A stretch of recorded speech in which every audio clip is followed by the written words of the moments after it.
a multi-state drug ring with ties to multiple gangs and a Mexican cartel busted up in Memphis. Last year, you got indicted. Yes. Your father was indicted as well. Yes. Along with 22 members of the Grape Street Crips and the Peter Roll Mafia and so forth. Correct. He said that Suge Knight took over the drug trade in North Compton, and when Suge went to jail, you took over that whole drug operation. Reggie Wright Jr. ran security for Death Row Records, and by 2017, federal prosecutors say he was running something far more dangerous. I pled guilty to sales of marijuana and money laundering. Okay. And I guess that at one point you had your own, weed shop, right? I did. Dispensaries. I had two. Dispensary. That plea came from a man who once worked the same streets those drugs moved through. A guy named Fink, who Keefy D trying to take credit for it, saying it was his, but it was Fink's dope. He had 63 kilos, and he was moving it. He had an old man driving a camper. Reggie Wright Jr. knew those streets better than most because he grew up on them with a badge in the family. That badge belonged to his father, Reggie Wright Sr., a Compton Police Department officer who would eventually rise to the rank of lieutenant with the Los Angeles Sheriff's Department. And growing up in that household meant growing up with an intimate understanding of how authority worked, who had power on the streets of Compton, and where the lines between law enforcement and the world it policed were drawn. Reggie Lilburn Wright Jr. was born on August 5, 1966, and in 1985 he became a jailer for the city of Compton, later becoming a community service officer, before becoming a police recruit in 1989 and a Compton police officer in 1990. Compton in those years was a city in the grip of the crack epidemic, where gang violence was accelerating and where the streets Reggie Jr. was policing were the same streets he had grown up on.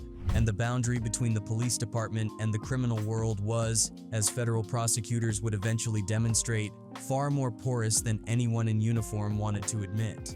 In 1995, he was handpicked by Police Chief Horry Taylor to work the Street Crime Suppression Unit. And that same year, while still on the force, he founded Right Way Protective Services, his own private security company. On January 8, 1996, he left the Compton Police Department on medical retirement with a pension paid for by the city of Compton. And within months of that retirement, Right Way Protective Services had landed the biggest contract of its life.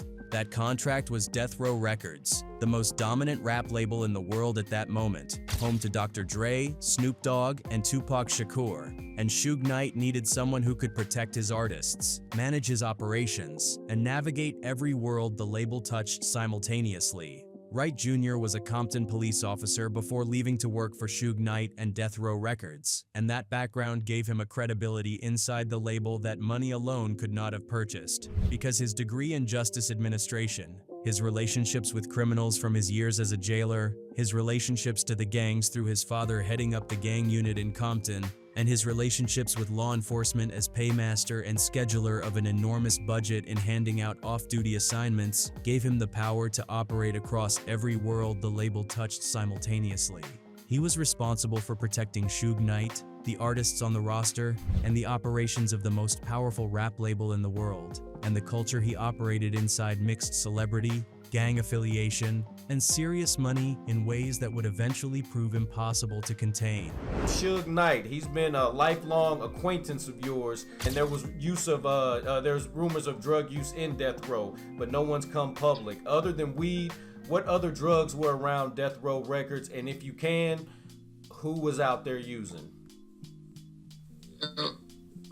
All I know is about the weed and the marijuana. And the alcohol usage. You gotta remember, back in the 90s, it was taboo to be known as a crackhead. Or, the rich people believed they were cool with that snorting shit.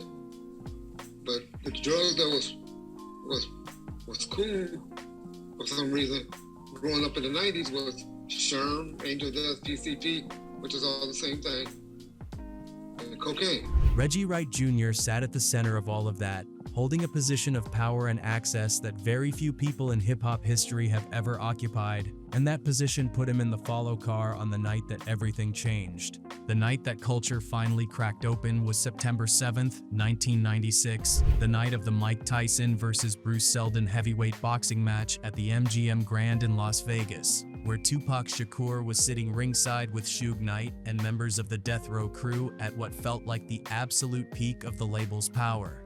After the fight ended around 11:15 in the evening, Tupac got into a black BMW 740i with Suge Knight, and at a traffic light on Flamingo Avenue, a white Cadillac pulled up alongside the BMW, and 4 shots were fired into the driver's side of the car, hitting Tupac in the chest and hand. 6 days later, on September 13th, 1996, Tupac Shakur died from his injuries at 25 years old. And the shooting became the most famous unsolved murder in hip-hop history. Reggie Wright Jr. was the head of security for Death Row Records and was present at the MGM Grand the night of the shooting, riding in the follow car behind the BMW, close enough to matter and far enough to survive. And in the years that followed, that proximity would generate accusations that have never been resolved in a courtroom, but have never gone away. Those accusations came from people with direct knowledge of Death Row's inner workings, and the most significant among them was Suge Knight himself, who over the years hinted publicly that Reggie had prior knowledge of what happened on Flamingo Avenue that night. Death Row Records co-founder Suge Knight claimed that Tupac was killed by Reggie Wright Jr. and Suge Knight's ex-wife Sharitha Golden, framing the shooting as a failed attempt on his own life, rather than a targeted hit on Tupac. Keefe D., the man eventually arrested in 2023 for Tupac's murder, also pointed a finger at Reggie in various accounts, and Wright pushed back against every one of those claims directly and publicly. That after he tried to file a motion to get the case thrown out, there was a whole bunch of paperwork exhibits that he actually produced himself. Yeah, no, it was shocking. We were looking at over this this morning. So he actually started cooperating in 1998. And he said, I could have had him and his dad put in jail in 1998 when they came down and talked to him when he was in custody. Yes. And this dude, that's why I call him, his name is not Keefe D no more to me. Anybody come over there to bomb first, that is the biggest snitch in LA County history, is his name now. What the public record shows is this. Reggie Wright Jr. was head of security the night Tupac was killed. Serious people made serious accusations, and he was never charged with any involvement in Tupac's death, with no arrest warrant, no trial, and no evidence presented in a courtroom to support those claims.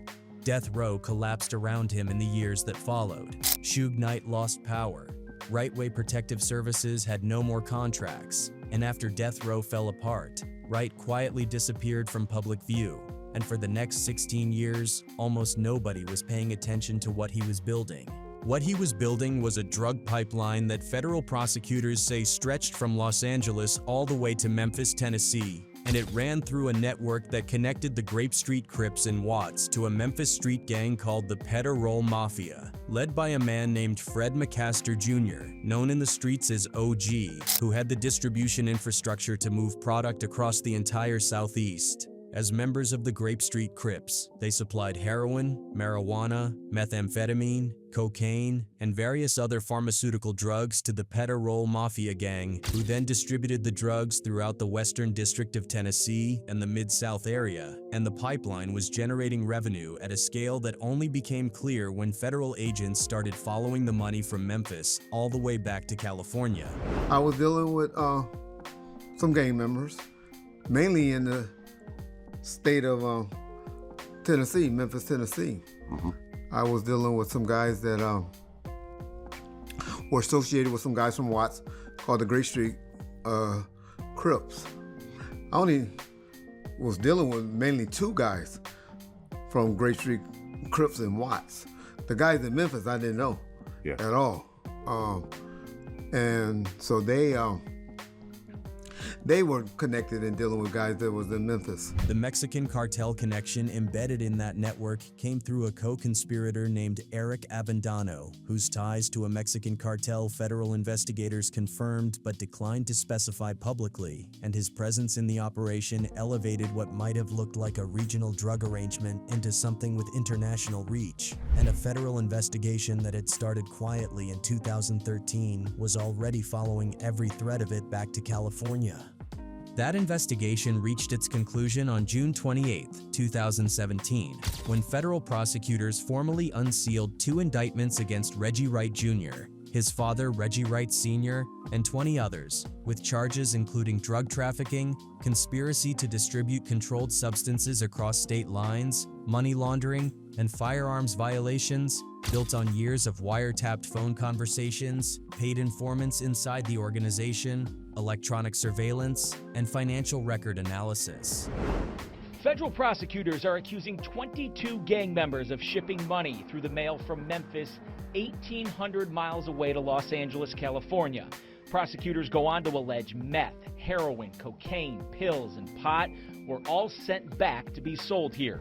The multi-agency federal investigation that resulted in the indictments against the Wrights and 20 others began in 2013 and led to the seizure of 11,950 grams of marijuana, 3,270 grams of cocaine, 2,880 grams of heroin, 3,260 grams of methamphetamine, and 23 pistols including an AR-15. And the Mexican cartel connection embedded in that indictment transformed what might have looked like a regional drug operation into something with international reach. Exactly the kind of operation that does not get built overnight and does not get dismantled without years of federal work behind it. That reach, and everything it cost, came to a head in a federal courtroom in March 2019, when Reggie Wright Jr. stood before a federal judge after pleading guilty to sales of marijuana and money laundering and received a sentence of 18 months in federal prison along with 2 years of federal probation. Prosecutors said former policeman Reggie Wright Sr. and his son Reggie Wright Jr. were some of 22 Grape Street Crips gang members and associates responsible for running a heroin, cocaine, meth, and marijuana pipeline from LA to another gang in Memphis. And Reggie Sr. and his son paid a combined fine of $250,000, with the elder Wright avoiding prison time, an outcome his son described as the one result in the entire case that mattered most to him.